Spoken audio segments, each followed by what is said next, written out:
स्वागत है आप सभी का शिक्षा प्लैनेट पर। आज की इस वीडियो में हम लोग डिस्कस करेंगे बिहार स्टेट 2025 में संगीत का फॉर्म कैसे फिल करना है। फॉर्म को फिल करते वक्त आपको जो समस्या आ रही है उन पर भी हम चर्चा करेंगे और बिल्कुल भी आप परेशान ना होइए, बिल्कुल भी आपको बोर नहीं करने वाला हूं। उन मुद्दों पे बिल्कुल बात नहीं करूंगा जिनमें आपको कंफ्यूजन नहीं है। पर्सनल डिटेल फिल करने में, एड्रेस फिल करने में, मोबाइल नंबर फिल करने में, ईमेल आईडी फिल करने में किसी को कोई समस्या नहीं है। दो सेक्शन में आपको समस्या आ रही है, एक क्वालिफाइंग में और एक जो आप डॉक्यूमेंट अपलोड कर रहे हैं वहां पे। इन दोनों सेक्शन को डिटेल में मैं चर्चा करूंगा। एक और बात मैं बता दूं कि अभी पोर्टल पर दिक्कतें हैं और वो दिक्कतें अगर आपको पता है तो अच्छी बात है, या मैं वीडियो में बताऊंगा तो स्पष्ट हो जाएंगी कि क्या दिक्कतें हैं। एंड 100% समस्याएं हैं एंड वो जो समस्याएं हैं हम ही लोगों को सॉल्व कराना होगा, कॉल करके, ईमेल करके। क्या समस्याएं उनके बारे में ही बात करूंगा। ये भी बताऊंगा कि अगर लास्ट मोमेंट तक ये समस्या सॉल्व नहीं होती है तब क्या करना है, ठीक है। लेकिन जो जनरल चीजें हैं, जिस हिसाब से आपको करेक्ट तरीके से फॉर्म फिल करना है, उसके बारे में भी मैं आपसे चर्चा करूंगा। वीडियो को पूरा देखिएगा। जो लास्ट ईयर में है, लास्ट सेमेस्टर में है, उनका भी प्रॉब्लम मैसेज लगातार आप लोग कॉल कर रहे हैं कल से कि क्या होगा, कैसे कल फिल करें। हम तो लास्ट सेमेस्टर में, हम मेरा आया नहीं, मेरा ये कोई समस्या नहीं है। सारी बातें इस वीडियो में डिटेल में डिस्कस करूंगा। जिस प्रकार का वीडियो कोई बनाता नहीं है तो हमें भी, मुझे भी आपसे एक उम्मीद रहती है कि आप लाइक, शेयर, सब्सक्राइब आराम से करेंगे। मैं आपके साथ हूं, मैं संगीत के विद्यार्थियों के साथ हूं, मैं हमेशा रहता हूं, ठीक है ना। आराम से वीडियो में सारी चीजें एक्सप्लेन करूंगा। एक दिन का डिले जरूर है क्योंकि मैं दिल्ली था, ठीक है ना, तो वहां से आया, फिर उसके बाद ये सारी चीजें देखा एंड फिर मैं वीडियो बना रहा हूं, ठीक है। एक एक चीजों को ध्यान से समझेंगे। सबसे पहली बात की वेबसाइट है, वेबसाइट पे कैसे आना है, परेशान ना होइए, उसका भी लिंक मैं आपको दे दूंगा। वेबसाइट में जाएंगे तो रजिस्ट्रेशन एंड लॉगिन का दो ऑप्शन आता है। रजिस्ट्रेशन या इस प्रकार का ऑप्शन आता है। ये सब चीजें पे मैं बिल्कुल भी समय वेस्ट नहीं करूंगा। रजिस्ट्रेशन करने के बाद आपका लॉगिन का ऑप्शन आता है।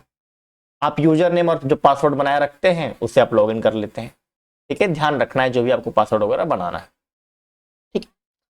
चलते हैं हम लोग समस्या कहां से आ रही है, ठीक है।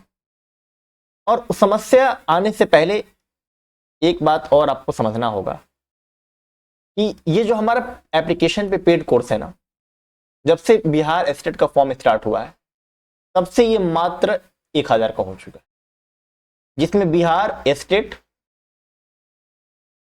प्लस टीआरई 4.0 की प्रिपरेशन है। बिहार स्टेट आपको पता है सिलेबस है तो आपको यूनिट वाइज मिल जाएगा। टीआरई 4.0 एनसीईआरटी पूरा कवर हो चुका है, जो आपको एक बार में सब सारी एनसीईआरटी मिल जाएंगी, ठीक है ना। तो आप एक दिन में 2-3 लेक्चर भी देख सकते हैं, पूरा एनसीईआरटी कवर करके दिया गया है। साथ में न्यू बैच स्टार्ट हुआ है लाइव क्लास के साथ, ठीक है, जो कि प्रीवियस ईयर क्वेश्चंस को देखते हुए पूरी तरीके से एनालाइज करके हमने एक सिलेबस बनाया था। वो सिलेबस भी आपको हमने बताया यूट्यूब पर। उस हिसाब से पूरा थ्योरी के सिलेबस ऑलरेडी कवर कराया जा रहा है, लाइव क्लासेस चलती हैं। तो लाइव प्लस रिकॉर्डेड दोनों मिल रही है। एक तो एनसीईआरटी जो कि अभी लोग कई जगह धीरे धीरे करा रहे हैं, वो हमने ऑलरेडी कवर करा रखा है, आपको पूरा रिकॉर्डेड मिल जाएगा। प्लस लाइव रेगुलर क्लासेस चल रही हैं, आपको सिलेबस के अनुसार सारी चीजें लेकर हम लोग चल रहे हैं। लाइव प्लस रिकॉर्डेड चल रही हैं, पीडीएफ नोट्स मिल रहे हैं, यूनिट वाइज आपको एमसीक्यू मिलेंगे। और इसमें टेस्ट सीरीज जो है ना, जिसका फी 521 रुपये है, इस कोर्स के साथ मात्र 1000 के अंदर वो फ्री मिल रहा है। तो ये सारी चीजें जो है वो एप्लीकेशन पे संगीत शिक्षक भर्ती के लिए चल रही है, चाहे आप पेपर 1 दे रहे हैं या पेपर 2 दे रहे हैं।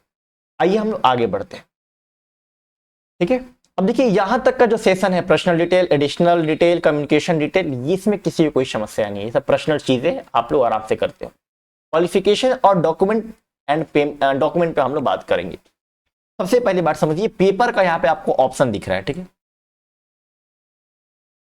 अब जो ये पेपर का ऑप्शन है, पेपर 1 यानी आप सभी को पता होगा कि ये किसकी बात होती है। ये बात होती है 9th एंड 10th की। यानी क्या कि आपने ग्रेजुएशन किया है या ग्रेजुएशन के इक्विवेलेंट किया है, जैसे प्रभाकर का 6th ईयर हो गया और विशारद का 5th ईयर हो गया, तो वो पेपर 1 फिल करते हैं, ठीक है ना।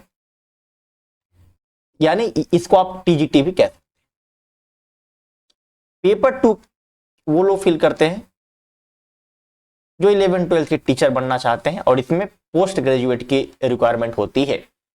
यानी आपका एमपीए होना चाहिए, एम म्यूज होना चाहिए, एमए म्यूजिक होना चाहिए, या इसके इक्विवेलेंट होना चाहिए संगीत में। जैसे कुछ अलंकार या भूषण टाइप के कुछ कोर्सेज होते हैं जो कि पोस्ट ग्रेजुएट के इक्वल माने जाते हैं संगीत के लिए, तो वो पेपर 2 वाले विद्यार्थी अगर उस प्रकार का अगर आपने कोर्सेज किया है तो आप पेपर 2 फिल कर सकते हैं।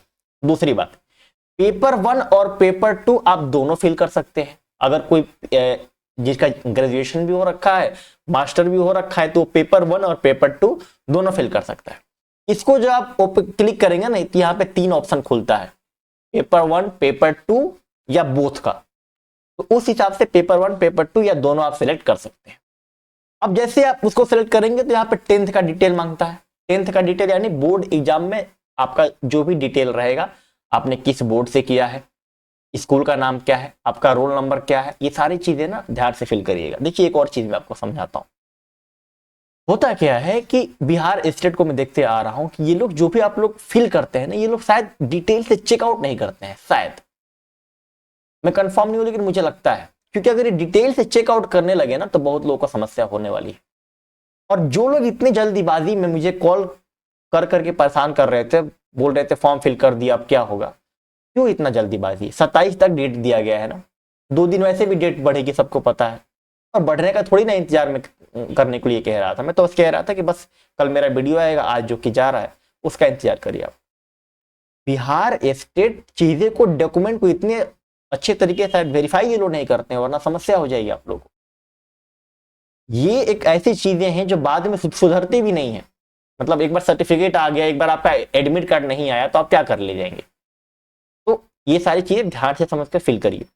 रोल नंबर वही, roll code, roll number, percentage, mark of डेंट, मैक्सिमम, ये सारी चीजें आपको फिल करनी है 10th वाली।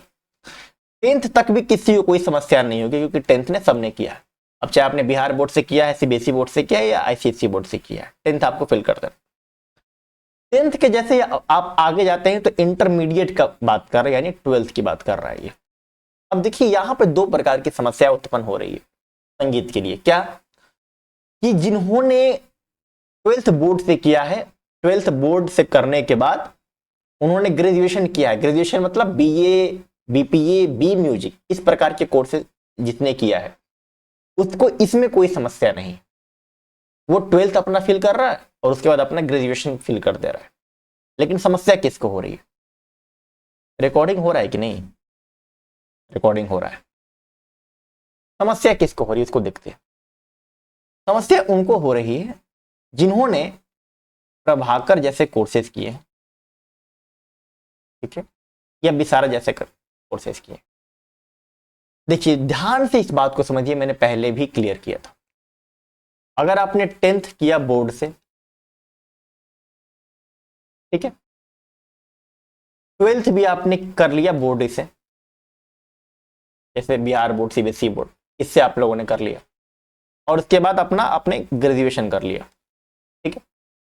तो 10th के जगह पे आप 10th अप्लाई करेंगे, 12th के जगह पे आप 12th अप्लाई करेंगे, और ग्रेजुएशन की जगह पे ग्रेजुएशन अप्लाई करेंगे। ये हो गया फर्स्ट केस। सेकंड केस क्या हो सकता है? आपने 10th किया बोर्ड से, 12th आपने बोर्ड से नहीं किया, आपने इसके बाद 10th के बाद आपके पास प्रभाकर का सर्टिफिकेट है, तो उस केस में, जिस केस में आपने 12th बोर्ड एग्जाम से नहीं किया, उस केस में आपको क्या करना है? प्रभाकर का 4th ईयर या विशारद का 3rd ईयर लगा देना है। किसमें? 12th में।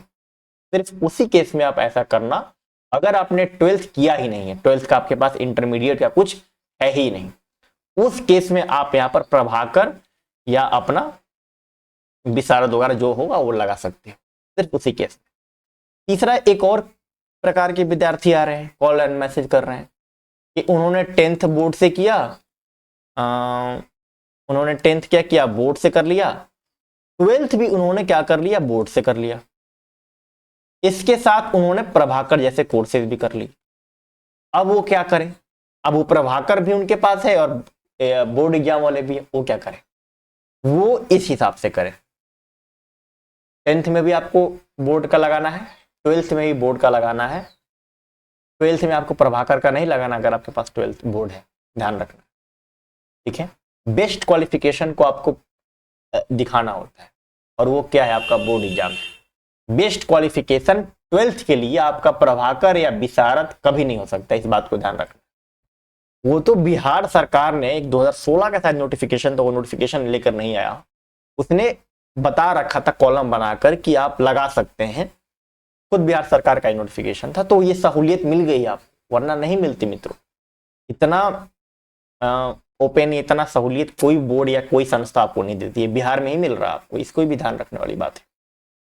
यूपी में भी एलटी ग्रेड में प्रभाकर को एक्सेप्ट कर रहा है, लेकिन वहां पर भी ग्रेजुएशन मांगता है, बट यहाँ पे ग्रेजुएशन आपने नहीं किया, सिर्फ प्रभाकर किया, तब भी आपको ले लेगा। तो इस बात को समझिए, अगर आपने ट्वेल्थ बोर्ड में प्रभाकर भी है, आपके पास बोर्ड का भी है, तो आप बोर्ड का ही लगाएंगे, प्रभाकर ट्वेल्थ में नहीं लगाएंगे, ठीक है। आगे बढ़ते हैं आपको, इसके बाद हम लोग इसमें वही अपना स्कूल का नाम, अपना नंबर कितना, हमारा पासिंग ईयर क्या है, डिवीजन क्या है, इसमें यहां तक कोई आपको समस्या नहीं होगी, ठीक है ना, मैं आप क्लियर कर दिया।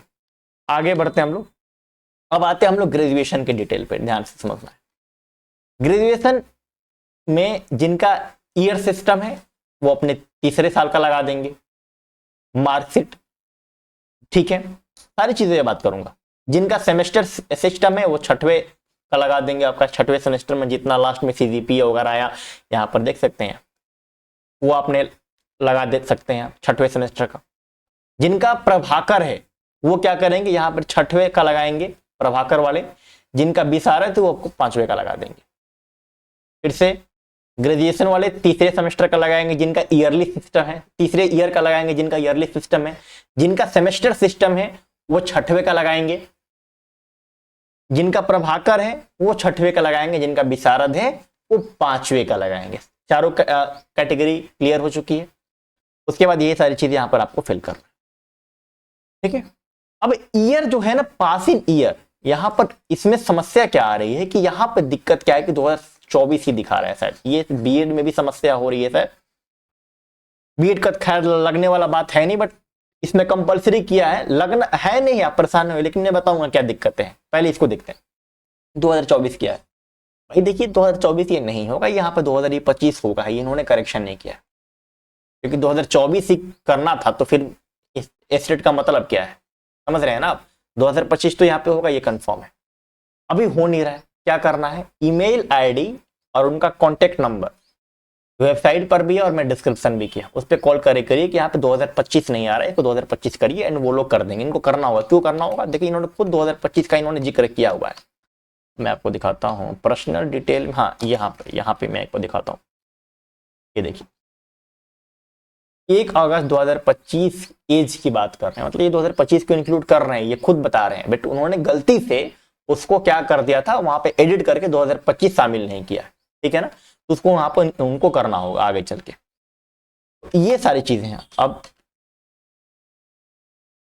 आगे बढ़ते हैं, ठीक है, यहां तक किसी कोई कंफ्यूजन नहीं है, 6 का लगा देना है यहाँ पे।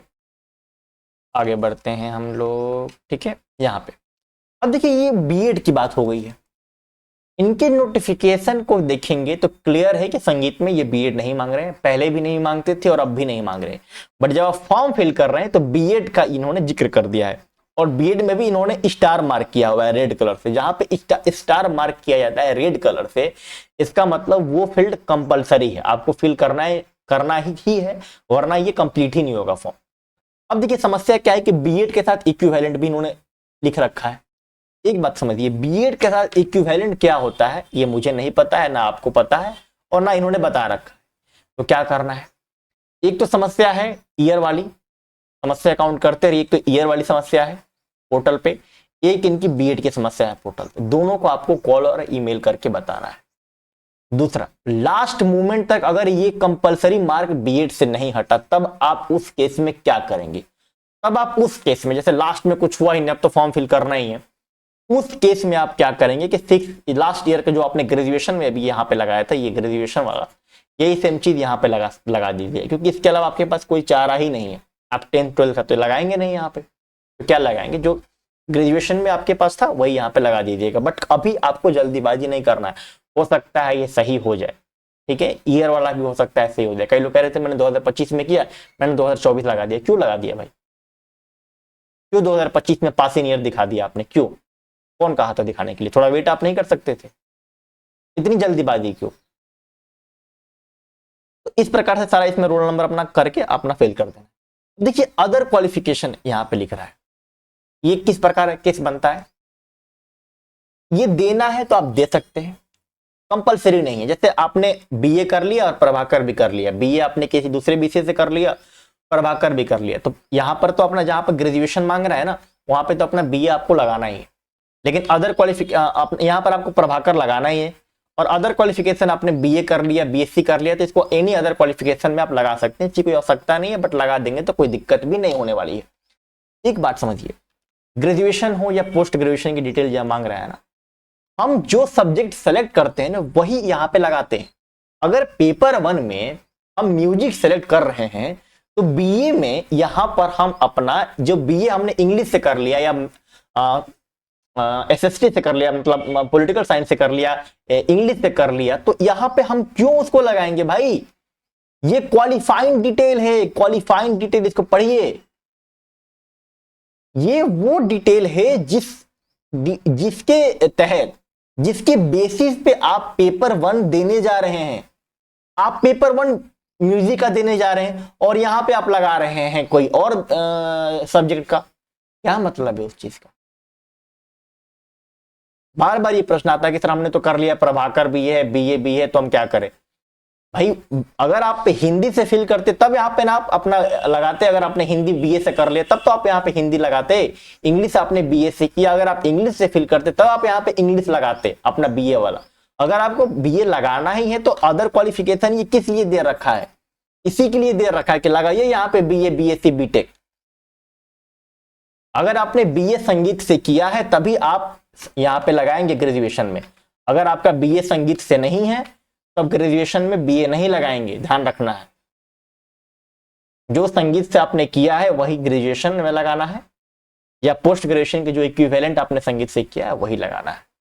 ठीक है ना, ज्यादा इसमें परेशान होने के, दिमाग लगाने वाली बात नहीं है। ठीक है, मैं बार बार कह रहा हूं कि ये लोग करेक्शन सही से नहीं करते हैं, तो इसीलिए वो समस्या नहीं आती है। ठीक है, चेक ये लोग सही से नहीं करते हैं। आइए आप डॉक्यूमेंट अपलोड की बात करते हैं। इसमें फोटो में कोई दिक्कत नहीं होगा, सिग्नेचर में कोई दिक्कत नहीं होगा, कास्ट सर्टिफिकेट में कोई दिक्कत नहीं होगा, upload your state domicile certificate, इसमें कोई दिक्कत नहीं होगा।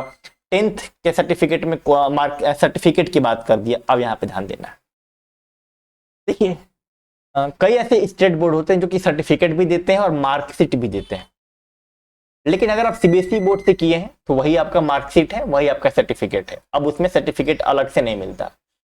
तो उस केस में अगर आपका जो बोर्ड है वो सिर्फ आपको सर्टिफिकेट मार्कशीट ही देता है, सर्टिफिकेट अलग से नहीं देता है, तो दोनों में आप अपना मार्कशीट लगा देंगे। लेकिन वो बोर्ड जहां पे मार्कशीट मिलता है प्लस सर्टिफिकेट भी अलग से मिलता है, तो वो उस प्रकार के बोर्ड वाले विद्यार्थी सर्टिफिकेट में सर्टिफिकेट लगाएंगे, 10th के मार्कशीट में 10th का मार्कशीट लगाएंगे, सेम 12th का सर्टिफिकेट एंड 12th का मार्कशीट। अब एक और कंफ्यूजन कि मार्कशीट है, सर्टिफिकेट भूल गया है, तब क्या करें? अब भूल गए तो बनवाने जाएंगे थोड़ी ना, तो आपका 7 दिन में बनने वाला नहीं, बनने वाला है मित्र। आप उस केस में क्या करेंगे? आप उस केस में मार्कशीट ही लगा देंगे, भूल गया है तो क्या करेंगे? ठीक है, बाकी सीबीएसई बोर्ड वगैरह में आपको वही मिलता है, मार्कशीट ही मिलता है, वही आपका सर्टिफिकेट भी रहता है। बाकी बिहार बोर्ड हो गया या दूसरा कोई और बोर्ड है तो वहां पर आपको सर्टिफिकेट प्लस मार्कशीट भी मिलता है जैसे, तो उस हिसाब से इसको यहाँ पे आपको ध्यान में रखेंगे। ठीक है ना, ये चीज को ध्यान में आपको रखना है फिल करते वक्त। अब यहाँ पे और आगे बढ़ते हैं। अब कह रहा है अपलोड योर ग्रेजुएशन और इक्विवेलेंट सर्टिफिकेट। ये क्या है? ग्रेजुएशन और इक्विवेलेंट, ध्यान रखना है। जो आपने वहां पे फिल किया, अगर वहां पे आपने ग्रेजुएशन के जगह पे प्रभाकर फिल किया है तो यहाँ पर प्रभाकर का 6 ईयर लगाएंगे। ग्रेजुएशन का अगर 3rd ईयर उधर डिटेल आपने फिल किया है तो वो 3rd ईयर का डिटेल लगाएंगे। अगर 6th सेमेस्टर का डिटेल आपने फिल किया है तो यहाँ पे 6th सेमेस्टर का अपना मार्कशीट लगाएंगे। ठीक है ना, क्या कर रहा है? इक्विवेलेंट सर्टिफिकेट की बात कर रहा है, तो यहाँ पे सर्टिफिकेट लगाएंगे और यहाँ पे नीचे वाले मार्कशीट लगाएंगे, इसको भी ध्यान रखना है। अब डिग्री प्रोग्राम मुझे लगता है कि जितने भी स्टेट यूनिवर्सिटीज करे, सेंट्रल यूनिवर्सिटी से आपने किया है तो सर्टिफिकेट प्लस मार्कशीट दोनों मिलता है, तो उसमें तो कोई दिक्कत होना है नहीं, इसमें अपना दोनों आपको लगा लेना है। ठीक है, अब यहाँ पर ध्यान देने वाली बात है, ये कई लोग कह रहे हैं कि मेरा डिग्री जो है अभी मिला नहीं है, प्रोविजनल के लिए अप्लाई किया है। तो प्रोविजनल के लिए जब भी आप अप्लाई करते हैं 2-3 दिन में मिल जाता है, 27 तारीख से पहले आपको मिल जाता है तो बहुत अच्छी बात है। अप्लाई नहीं किए तो जाके तुरंत अप्लाई कर लीजिए, थोड़ा सा जाके बात करिए एडमिन डिपार्टमेंट में, तो वो लोग तुरंत ही आपको मिल जाएगा अगर आपका थोड़ा परिचय वगैरह है यूनिवर्सिटी में। तो बाकी 2-3 दिन का समय लगता है, आपको मिल जाता है। पहले से है तो बहुत अच्छी बात है। यहाँ पर भी आपको ध्यान में रखना है, सेम चीज इसी प्रकार से अपना सारी चीज आपको करनी है। और आगे देखते हैं हम लोग, यहाँ पे बीएड की बात कर दिया और ये भी आपका स्टार मार्क कर दिया, फिर वही समस्या। तो इसके लिए मैंने बताया कि ईमेल आईडी और कॉल नंबर जो है उनका, उन पे कॉल करके बताना है कि भाई ये जो कंपलसरी है इसको हटाइए, आप अपना नोटिफिकेशन देखिए, संगीत में बीएड नहीं मांगा है आपने, नहीं लगता है। और वही बात कि लास्ट मोमेंट ना हटे तो फिर अपना ग्रेजुएशन वाला डिटेल फिल करके अपना आगे बढ़िए। अदर रिलेवेंट डॉक्यूमेंट मतलब जैसे आपने प्रभाकर वगैरह से फिल कर दिया और ग्रेजुएशन का भी आपने अदर में डाल दिया, जैसे यहाँ पे था ना अदर में ग्रेजुएशन का, वहां पर भी आपने डाल दिया, तो फिर उस केस में यहाँ पर भी अपना बीए वगैरह लगा सकते हैं। बट ये कंपलसरी है नहीं, इसमें कोई विशेष दिक्कत है नहीं। इसके बाद आपको पेमेंट करना है, एंड पेमेंट करने में आज के डिजिटल जमाने में किसी को कोई दिक्कत होगी नहीं। और जब आपको दिक्कत नहीं होगी तो वीडियो का लेंथ बढ़ा करके क्या फायदा है, उससे बढ़िया होगा कि मैं अपने कोर्स का लगा दूंगा यहाँ पर आपके लिए, कि क्लासेज अपना करते रहिए और तैयारी करते रहिए, मुस्कुराते रहिए, लाइक शेयर सब्सक्राइब करते रहिए। शिक्षा प्लैनेट, संगीत प्लैनेट हमेशा आपके साथ है। धन्यवाद मित्रों।